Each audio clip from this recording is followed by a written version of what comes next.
Hey everyone, so just thought I'd post a quick reaction video to the Apple event, and obviously this one being mainly about the iPhones. There was also, if we just scroll down, there was also the iPod mini, the HomePod mini, sorry. That's not probably a product that I'm going to be too interested in. It doesn't really fit into my needs. If we do get a new Apple TV somewhere down the line, hopefully at a November event where we also get the AirPod Studios and things like that, then that's probably more towards what I'll probably end up incorporating and possibly make use of the U1 chip more so. But obviously in this video I just want to quickly have a look at the pros, well, the iPhones, the iPhone 12s, and whilst the normal iPhone 12s do look really good, for anybody who knows me and has obviously watched the channel, they'll know that the Pro Maxes is basically what I go for every year. So basically, I did obviously see the leaks and everything that came out from Kang a few days ago. So I think it was about two days ago, and it literally gave you a full breakdown of everything.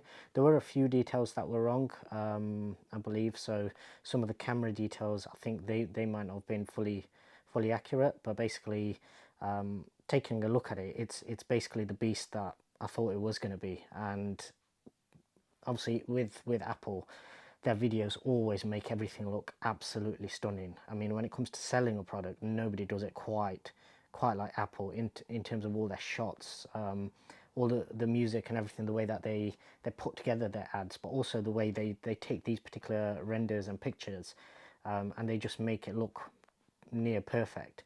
Now, the thing that actually caught my eye, and I was going to post a video about this a few days ago when the Kang leaks actually came out, and basically the thing that caught my eye was the Dolby Vision.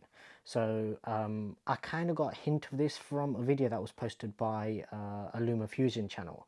So basically LumaFusion came out and they stated that they're going to be doing two big releases upcoming, 2.4 and 2.5. And one of the big things that they focused in on was the fact that they were going to be incorporating HDR10 plus. So a HDR standard as a output format. So by that, I kind of straight away got a hint that possibly something is coming, something that they've been briefed on by Apple with regards to the new iPhones. So when it comes to the cameras, obviously all of your still photography and all that kind of stuff, they've made massive leaps. And I'm not one of these that believes that the normal Pro and the Pro Max should share exactly the same hardware. I don't see why that should be the case. What you're doing by going along with that line is you're limiting the possibility for the Pro Max. So with the Pro Max, you get a lot more space in the phone. So why not make use of it? So I'm all for giving the Pro Max the best of the best.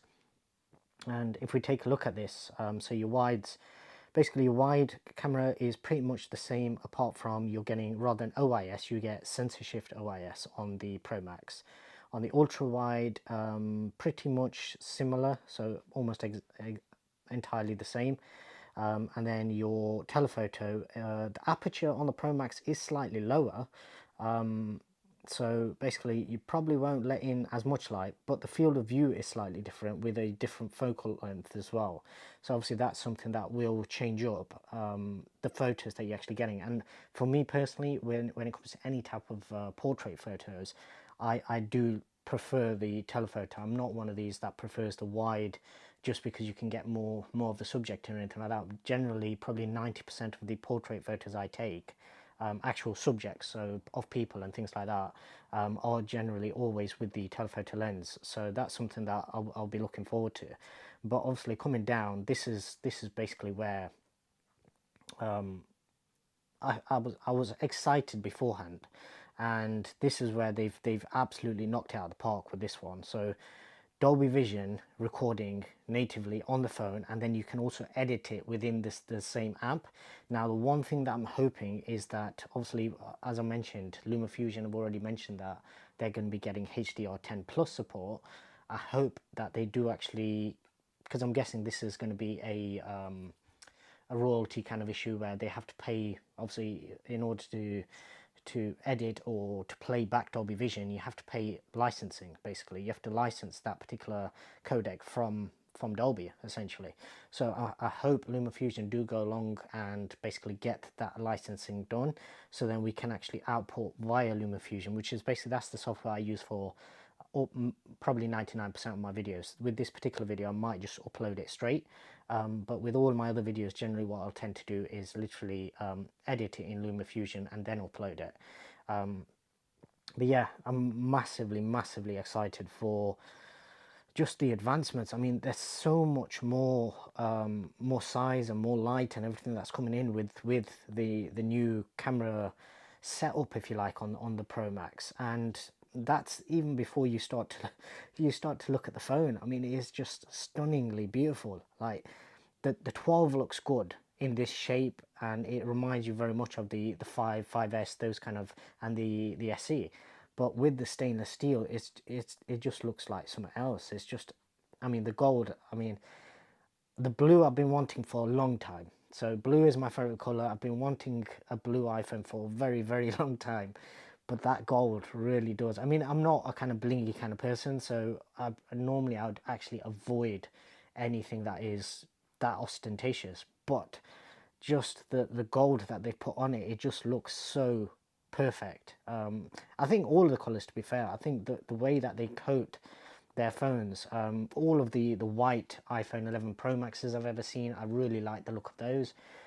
Same with the blacks. I've obviously, I had the midnight green 11 Pro Max, and I mean, you just look at that, and the gleam that you're going to get from all of these models is going to be something else. But obviously with the blue being something, I think the blue will be the one where it'll be the limited run, and then next year they'll probably change that up again. Gold, silver and black, or gold, white and black are the ones that always stay around for the most part. So they're the ones that basically, somewhere down the line I'll probably get one of those, but for this year, because they finally released the blue one, that's the one that I'll be going for.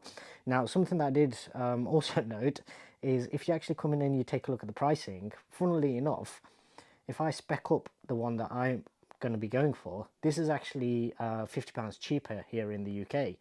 I think that was something to do with the fact that when Brexit first kicked off and everything, and last year, and it was something going on at that time that ended up where in the UK we ended up having to pay £50 extra, so equivalent of like $50, or roughly around $80 probably, extra compared to what everybody else was paying. So last year the 11 Pro Max actually cost me around £1,500, 1450, something like that, and this time it's going to be around 1400. So in a way that's actually, it's actually not too bad. I'm looking forward to being able to pre-order this, and when it comes to pre-order, I'm crossing my fingers that it does actually get sorted, because I've had nothing but troubles with pre-ordering from Apple recently. So I'll make a separate video on that, but basically I just wanted to make a quick video to upload basically my thoughts. Really happy with what they've put out, and looking forward to actually pre-ordering and hopefully getting it as soon as possible. I did consider ordering one of the normal 12s as well, just to take a look at those, but I don't think I will be doing that, just because they're so close together that I don't think I'd have long enough with the 12 before I'd end up getting the Pro Max anyway. So for that reason, it'll be the 12 Pro Max. So that's the one I'll be going for. Let me know down in the comments below which one you guys are interested in, whether you're going to be upgrading, what phone you currently have.